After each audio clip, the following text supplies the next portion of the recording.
प्रणाम सबगोटे के। हम शालिनी अहाँ सबके बीच उपस्थित छी। एकटा कनिया जे आबै छथि तऽ खोइछ खोलऽ काल के गीत सुनू अहाँ सब, और साथ में संग दऽ रहल छथि कविता झा। धन्यवाद।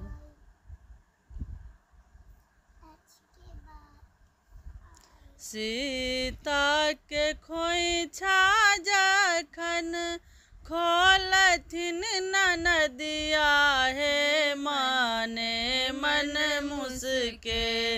सीता के खोइछा जखन खोलथिन ननदिया हे माने मन मुसके।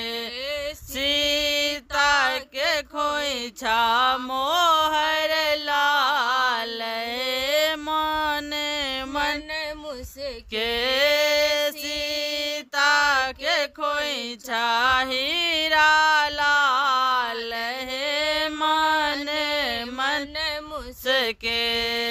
सीता के खोइछा जखन खोलथिन ननदिया हे माने मन मुसके।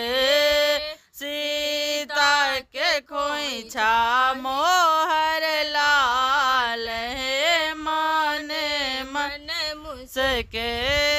सीता के खोइछा मोहर लाल हे माने मन मुसके। पियर पीताम्बर सारी देलन जहुन काहे माने मन मुसके। पियर पीताम्बर सारी देलन जहुन काहे माने मन मुसके। सीता के खोइछा मोहर लाल हे माने मन मुसके। सीता के खोइछा मोहर लाल हे माने मन मुसके। केहन घर बाबा भैया बियालन हे माने मन मुसके।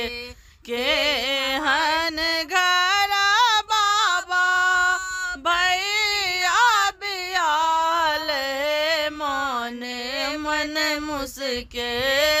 भौजी के खोइछा दूबी धान हे माने मन मुसके। भौजी के खोइछा दूबी धान हे माने मन मुसके। सीता के खोइछा जखन खोलथिन ननदिया हे माने मन मुसके। सीता के खोइछा मोहर लाल हे माने मन मुसके। सीता के खोइछा मोहर लाल हे माने मन मुसके।